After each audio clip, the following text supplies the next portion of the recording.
Good afternoon, everybody. Welcome to Mixler. Thank you again for joining us on this, the official Mixler link of Macclesfield FC. My name's Matt Todd, shortly to be joined by Alex Reid, who's making his way over from Leeds once more.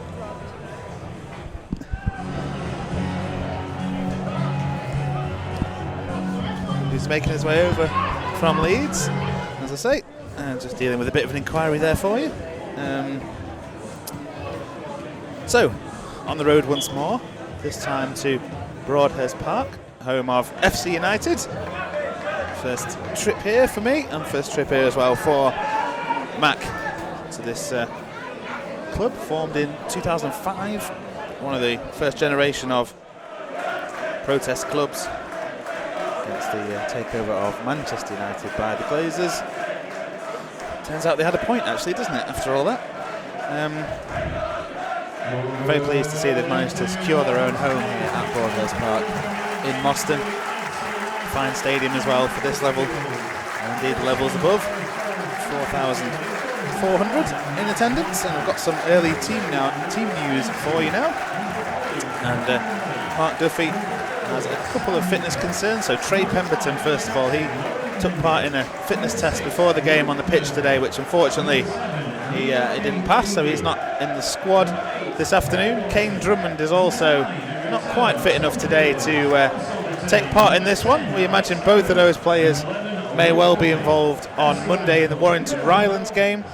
So there's two changes from the 11 that suffered a heavy 3-0 defeat against Lancaster in midweek. Out of the team go Nolan and Campbell, and into the side come two players who came on in that game against Lancaster in Dawson and Curran. To go past Hall. Hall does well though, steps away from Kengley and Dawson. Now McLaughlin in midfield with a ball over the top.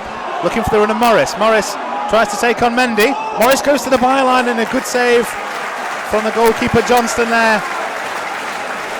Corner to FC. So far at the other end, one good save from Johnston, who narrowed the angle well early on. So the free kick will now come in. Curran to take it, right-footed, over the wall, and good save from Boys. Not quite in the top corner, but decent pace on that one from Curran. Yeah, I think it was a comfortable enough save from Boys. Needed a decent save from Pat Boys. McLaughlin is the only FC player over this one. Again, a very presentable position, 3 yards outside the box. McLaughlin on it, right-footed under the walls, pushed out by Johnston, and there's the goal. Kane with it from inside the 6-yard box, and FC United break the deadlock here at Broadhurst Park.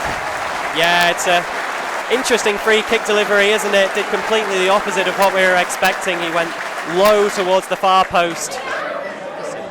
Still in the Silkmen half, haven't quite managed to break into FC territory, and in fact Mac opt to go back all the way to the defence. Now ball into Kengley, tries to roll his man, but Oliver, Hall rather, the left back does very well to dispossess him, but FC can never keep the ball for long just at the moment. Mac have it back, and another big switch out to Duffy this time. He receives it well, gives it infield to Curran. Bit of space on the edge of the box. Curran, is he going to try and shoot here? He's into the penalty area, up against his man, slips one into the far corner. What a great individual goal from Alex Curran there. Although the FC United defence has a few questions to answer, I should think, for that one. Alex Curran, though, see if he cares about that one. He's stood up his man. FC invited the shot, and Alex Curran more than took it. He just placed it into the far corner past the despairing Pat Boys, and there is our equaliser. It's Alex Curran's fourth goal I should say, of the season, and that makes it one apiece here. Great finish actually from Alex Curran, because FC just stood off him, thinking the angle was a little bit too tight, I imagine, and he still managed to knock it in at the far post. Nice play as well from Luke Duffy in the build-up to that. See how he copes with FC's wingers. Yeah, I'm wondering. Here comes the corner from Duffy. It's onto the head of Heathcote, heads it back across the goal.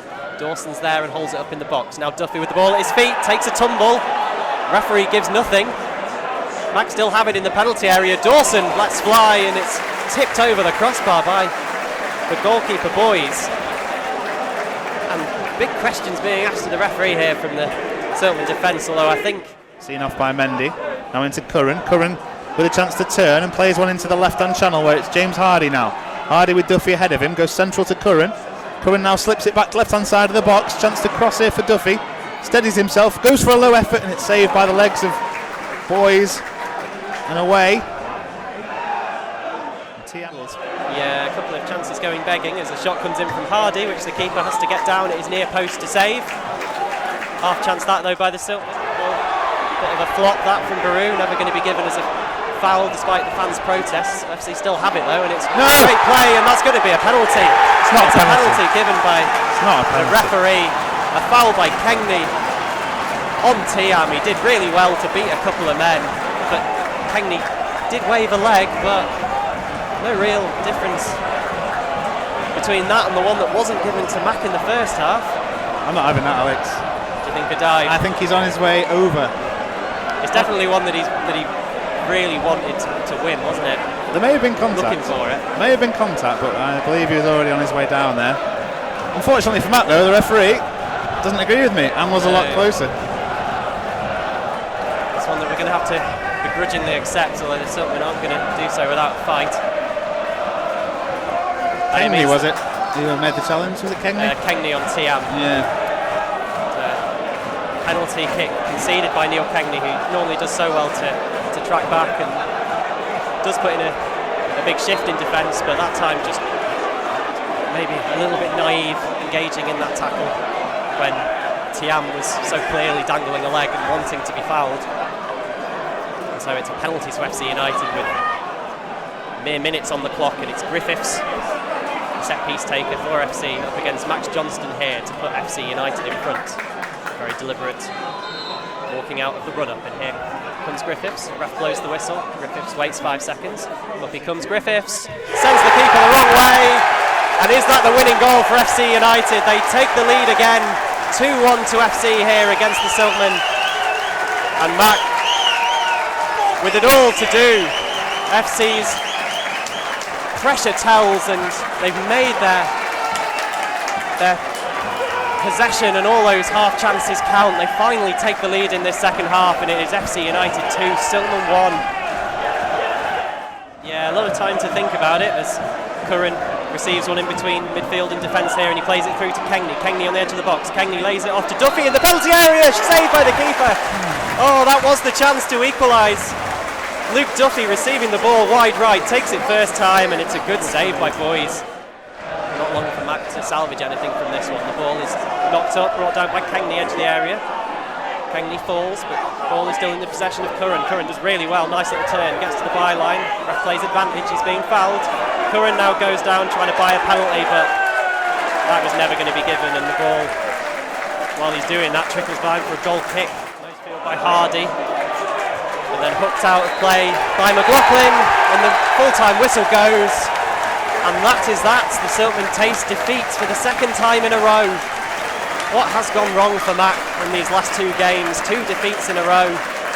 Didn't play too badly this time, but FC just really dominated those closing stages of the game and deservedly got a winner from the penalty spot by Griffiths. The Mac players straight over to the ref to let him know what they think of his performance today. He's had a few big decisions to make in this game, and none bigger than that penalty in the 89th minute, which, when Neil Kengney was adjudged to have fouled Tiam in the penalty area right on the edge of the box.